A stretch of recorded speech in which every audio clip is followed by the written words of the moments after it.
Hello everyone, welcome to complex engineering. तो अभी हम लोग डिस्कशन करेंगे जब हम लोग इंडक्टर को किसी एसी सोर्स के साथ कनेक्ट करते हैं तो वोल्टेज की वेवफॉर्म और करंट की वेवफॉर्म के बीच में हमें किस तरीके का रिलेशन मिलता है। इससे पहले हमने डिस्कस किया था लीडिंग लैगिंग के बारे में।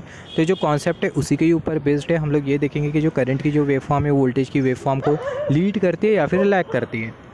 तो यहाँ पर अभी अगर हम लोग देखें, यहाँ पर हमने कंसिडर कर लिया ये है इंडक्टर और यहाँ पर ये हमने कंसिडर कर लिया एसी सोर्स। यहाँ पर ये जो एसी सोर्स है इसका जो ईएमएफ है वो क्या है, वो है ई। तो यहाँ पर आप देखो ये एसी सोर्स की वजह से होगा क्या, जो इंडक्टर है इसके थ्रू अल्टरनेटिंग करंट फ्लो होगा। ये जो इंडक्टर है मान लेते हैं इसका जो इंडक्टेंस है वो कितना है, वो है एल। तो यहाँ पर ये इंडक्टर के वजह, यहाँ पर ये एसी सोर्स की वजह से इंडक्टर में करंट फ्लो होगा, अल्टरनेटिंग करंट फ्लो होगा। अल्टरनेटिंग करंट फ्लो होने की वजह से होगा क्या, जो इंडक्टर है इसके अक्रॉस क्रिएट होगी चेंजिंग मैग्नेटिक फील्ड, और वो चेंजिंग मैग्नेटिक फील्ड की वजह से होगा क्या, जो इंडक्टर है इसमें इंड्यूस होगा EMF as per the Faraday law of an electromagnetic induction.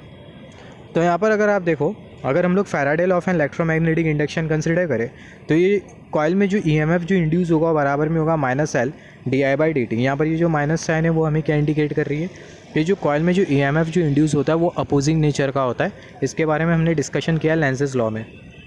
और सिमिलरली यहाँ पर ये जो एल है वो हमें क्या इंडिकेट कर रहा है, इंडक्टर का इंडक्टेंस, और ये जो d i by d t है वो हमें क्या इंडिकेट कर रहा है, rate of change in current with respect to time. तो यहाँ पर ये जो एल है वो हमें क्या इंडिकेट कर रहा है, सेल्फ इंडक्टेंस इंडिकेट कर रहा है, या फिर आप बोल सकते हो इंडक्टर का इंडक्टेंस इंडिकेट कर रहा है। यहाँ पर अभी अगर हम लोग देखें, यहाँ पर हमने कंसिडर कर लिया एसी वेव फॉर्म, यहाँ पर ये हमने कंसिडर कर लिया एसी वेव फॉर्म। तो अगर हम लोग इंस्टेंटेनियस ईएमएफ अगर कंसिडर करें तो जो इंस्टेंटेनियस ईएमएफ है किसी भी टाइम पर हमें जो ईएमएफ जो मिलेगा, या फिर जो इंस्टेंटेनियस वोल्टेज उसको हमने कंसिडर किया ई, और ये जो इंस्टेंटेनियस ईएमएफ या फिर आप बोल सकते हो इंस्टेंटेनियस वोल्टेज ये बराबर में होगा ई नॉट साइन ओमेगा टी के। यहाँ पर ये ई नॉट है क्या, ये मैक्सिमम एम्पलीट्यूड है ये वेव फॉर्म का, या फिर आप बोल सकते हो peak value of this AC wave form is E not. तो यहाँ पर अगर आप देखो ये हमने कंसिडर किया है जो इक्वेशन है वो किसके लिए, वो इंस्टेंटेनियस वोल्टेज के लिए। तो यहाँ पर अगर आप देखो, यहाँ पर ये इंस्टेंटेनियस वोल्टेज, यहाँ पर ये जो एसी सोर्स हमने जो कंसिडर किया इसकी जो वैल्यू कितनी है वो है ई, और यहाँ पर ये जो इंडक्टर है इसमें जो ईएमएफ जो इंड्यूस हो रहा है उसकी भी जो वैल्यू कितनी है वो है ई। तो यहाँ पर ये जो लूप है इसमें हम लोग क्या अप्लाई कर सकते हैं, किरचॉफ से सेकंड लॉ अप्लाई कर सकते हैं, लूप रूल अप्लाई कर सकते हैं। तो अगर हम लोग लूप रूल अप्लाई करें तो एसी सोर्स का ईएमएफ ई और ये इंडक्टर का ईएमएफ ई, इंडक्टर में जो ईएमएफ जो इंड्यूस हो रहा है वो ई। तो इंडक्टर का ईएमएफ और ये एसी सोर्स का ईएमएफ अगर हम लोग सम कंसिडर करें तो जो सम होगा वो किसके बराबर में होगा, जो सम है वो 0 के बराबर में होगा। तो यहाँ पर अगर हम लोग देखें, यहाँ पर ये जो ई होगा वो तो एज इट इज़ होगा, मगर ये जो स्मॉल लेटर ये है उसके जगह हम लोग पुट कर सकते हैं ये वाला रिलेशन। तो हमें मिल जाएगा minus L d i by d t is equal to 0, right. Similarly आप इसको फर्दर अरेंज करके कुछ इस तरीके से लिख सकते हो, E is equal to L d i by d t. आप इसको फर्दर लिख सकते हो d i is equal to E upon L, और यहाँ पर ये डी टी। ई कहाँ पर आपको दिखाई दे रहा है, ई यहाँ पर दिखाई दे रहा है, ई इसके बराबर में, तो जो ई है इसके जगह आप पुट कर सकते हो E naught sine omega t. तो आपको क्या मिल जाएगा, आपको मिल जाएगा d i is equal to E naught upon L, यहाँ पर ये ई की जगह आप पुट कर सकते हो E naught sine omega T, और ये डी टी उसको हमने यहाँ पर लिखा, और ये जो डिनोमिनेटर का जो एल है उसको हमने यहाँ पर लिखा। अभी ये वाला जो टर्म आपको जो दिखाई दे रहा है डी आई और इक्वल टू के राइट हैंड साइड वाला टर्म, ये दोनों को हम लोग क्या करेंगे, इंटीग्रेट करेंगे। तो आपको मिल जाएगा integration of d i is equal to integration E naught L sine omega t d t. यहाँ पर अगर आप देखो, यहाँ पर ये डी आई को आप इंटीग्रेट करो तो आपको क्या मिल जाएगा, आपको मिल जाएगा करंट आई। तो यहाँ पर ये हमने आई करंट कंसिडर किया, इक्वल टू की साइन ये जो ई नॉट अपॉन एल है आप इसको इंटीग्रल के बाहर ले लो, तो उसको हमने इंटीग्रल के बाहर ले लिया। इंटीग्रेशन की sine as it is sine omega t d t, उसको हमने यहाँ पर कुछ इस तरीके से लिखा। सिमिलरली यहाँ पर आप देखो जो आई होगा वो as it is E naught upon L, ये भी एज इट इज़। ये जो टर्म है इसको हम लोग क्या कर देंगे, इसको हम लोग इंटीग्रेट कर देंगे। तो ये टर्म को अगर हम लोग इंटीग्रेट कर दें हमें क्या मिल जाएगा, हमें मिल जाएगा माइनस कॉस ओमेगा टी, और डिनोमिनेटर में हमने क्या कंसिडर कर लिया, ओमेगा कंसिडर कर लिया। आप इसको फर्दर अरेंज करके लिख सकते हो आई इज इक्वल टू, ये जो माइनस साइन है, जो माइनस साइन है उसको हमने यहाँ पर लिखा, ई नॉट अपॉन एल उसको हमने यहाँ पर लिखा, cos omega t upon omega, तो cos omega t upon omega उसको हमने यहाँ पर लिखा। सिमिलरली यहाँ पर आप देखो ये जो ओमेगा आप इसको एल के साथ कंसिडर कर सकते हो, तो आपको मिल जाएगा I is equal to minus E naught upon omega L cos omega t. यहाँ पर अगर हम लोग देखें, हमें पता है ये जो ओमेगा एल है वो किसके बराबर में होगा, एक्स एल के बराबर में होगा। तो ये ओमेगा एल की जगह आपको फर्दर क्या पुट करना है, एक्स एल पुट करना है। यहाँ पर ये कॉस ओमेगा टी, इसको हम लोग कंपेयर कर सकते हैं कोसाइन ऑफ टीटा से। हमें पता है कोसाइन ऑफ टीटा ये बराबर में होता है sign pi by two minus theta. तो यहाँ पर ये कोसाइन ऑफ ओमेगा टी की जगह हम लोग क्या पुट कर सकते हैं, cos sine pi by two minus omega t. तो यहाँ पर आप देखो ये minus E naught upon omega L, इसको हमने एज इट इज़ लिखा। कोसाइन ऑफ ओमेगा टू की जगह हम लोग पुट कर सकते हैं sign pi by two minus omega T. Cosine of omega T को आप इससे कंपेयर कर सकते हो, तो आपको मिल जाएगा sign pi by two minus omega T. Similarly यहाँ पर आप देखो जो ओमेगा एल आपको जो दिखाई दे रहा है, ये ओमेगा एल की जगह आपको क्या पुट करना है, एक्स एल पुट करना है। तो अगर एक्स एल पुट कर दो तो आपको मिल जाएगा I is equal to minus E naught upon X L sine pi by two minus omega t. यहाँ पर आप देखो ये जो E naught upon X L, यहाँ पर ये E naught upon X L, E naught upon X L ये किसके बराबर में होता है, आई नॉट के बराबर में होता है। तो ई नॉट अपॉन एक्स एल की जगह आप क्या पुट कर सकते हो, आई नॉट पुट कर सकते हो। तो आपको क्या मिल जाएगा, I is equal to minus I naught sine pi by two minus omega t आपको मिल जाएगा। यहाँ पर आप देखो आप इसको फर्दर कुछ इस तरीके से लिख सकते हो। यहाँ पर ये जो माइनस साइन है आप इसको साइन के साथ कंसीडर कर लो। ये जो माइनस जो आपको जो दिखाई दे रहा है आप उसको ये साइन टर्म के साथ कंसीडर कर लो, ट्रिग्नोमेट्रिक टर्म साइन के साथ कंसीडर कर लो। तो आपको मिल जाएगा I is equal to I naught minus sine pi by two minus omega t. Minus sine pi by two minus omega t आप इसको किससे कंपेयर कर सकते हो, माइनस साइन टीटा से कंपेयर कर सकते हो। हमें पता है minus sine theta is equal to sine of minus theta. तो यहाँ पर ये माइनस साइन और ये जो टर्म है ब्रैकेट में वो है टीटा, तो आपको क्या मिल जाएगा, साइन ऑफ माइनस टीटा। उसका मतलब ये पाई बाई टू के साथ आपको कंसिडर करना होगा माइनस साइन। तो आपको मिल जाएगा I is equal to I naught sine minus pi by two minus omega t. अगर आप ये माइनस साइन को अगर आप अरेंज करके लिखो या फिर माइनस साइन को आप अगर कॉमन आउट करो या फिर माइनस पाई बाई टू के साथ माइनस वन को मल्टीप्लाई कर दो तो आपको क्या मिल जाएगा, आपको मिल जाएगा I is equal to I naught sine omega t minus pi by two. तो यहाँ पर आप देखो जब आप ये साइन को अरेंज करके लिखोगे तो आपको रिलेशन मिलेगा I is equal to I naught sine omega t minus pi by to.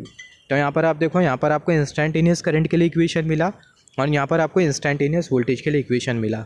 यहाँ पर आप देखो बहुत अधिक क्लियर है कि माइनस पाई बाई टू आपको दिखाई दे रहा है।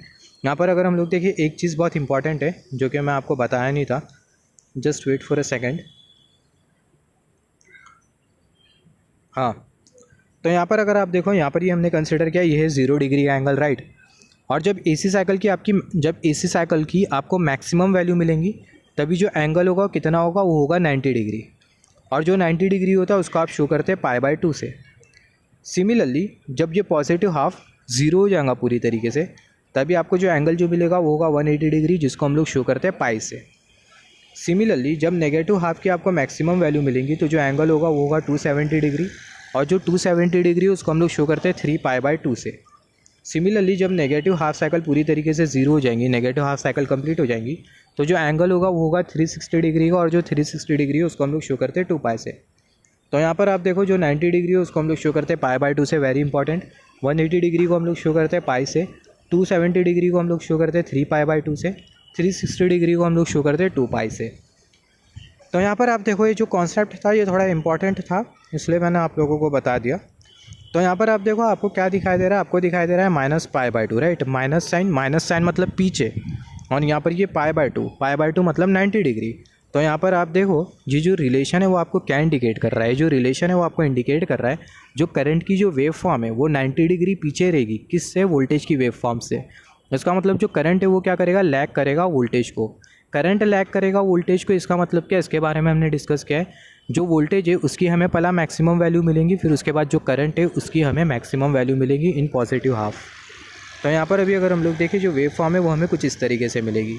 यहाँ पर ये जो वेव फॉर्म है हमने कंसिडर कर लिया, ये है वोल्टेज की वेव फॉर्म, ये हमने कंसिडर कर लिया वोल्टेज की वेव फॉर्म। और यहाँ पर ये जो वेव फॉर्म है वो किसकी वेव फॉर्म है, करंट की वेव फॉर्म है। तो जैसे कि हमने डिस्कस किया जो करंट है वो लैग कर रहा है और जो वोल्टेज है वो क्या कर रहा है, लीड कर रहा है। करंट अगर लैग कर रहा है वोल्टेज को तो इसका मतलब वोल्टेज लीड कर रहा है।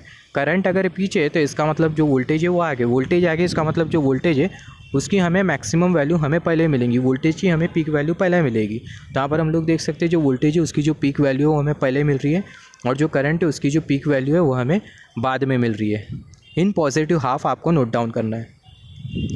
तो यहाँ पर अगर आप देखो यहाँ पर ये आपको दिखाई दे रहा है मैक्सिमम वैल्यू से आप कुछ इस तरीके से लाइन अगर ड्रॉ करो तो यहाँ से यहाँ तक का जो एंगल होगा कितना होगा, वो होगा 90 डिग्री का, या फिर आप बोल सकते हो पाई बाई टू का।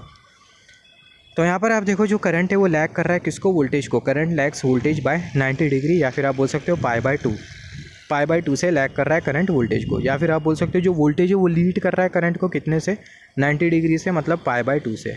तो यहाँ से आज हमने बहुत इंपॉर्टेंट कॉन्सेप्ट समझा। ये इतना इंपॉर्टेंट है यहाँ पर जब आप इलेक्ट्रिकल इंजीनियरिंग करोगे फ्यूचर में तो आप ये देखोगे हमारे पास इंडक्शन मोटर होती है, और जो इंडक्शन मोटर होती है वो बेसिकली लैगिंग पावर फैक्टर पर काम करती है। लैगिंग पावर फैक्टर पर क्यों काम करती है, क्योंकि जो इंडक्शन मोटर है उसमें ज़्यादा से ज़्यादा कॉइल होती है, इंडक्टर कॉइल होती है। और इंडक्टर कॉयल होने की वजह से होगा क्या, लैगिंग पावर फैक्टर मिलेगा, या फिर आप बोल सकते हो आपको लैगिंग नेचर मिलेगा करंट का। तो आज से हमने ये देखा, ये मैंने आपको जस्ट ओवरव्यू दिया। जब आप एडवांस स्टडी करोगे तो आपको ये जो फंडामेंटल कंसेप्ट है उसका आपको इंपॉर्टेंस से समझ में आएगा, राइट। हम लोग बेसिकली पढ़ लेते फिज़िक्स को हम लोग लाइटली लेते हैं, हमें ऐसा लगता है कि फ़िज़िक्स हमें आगे कुछ काम नहीं आने वाला है।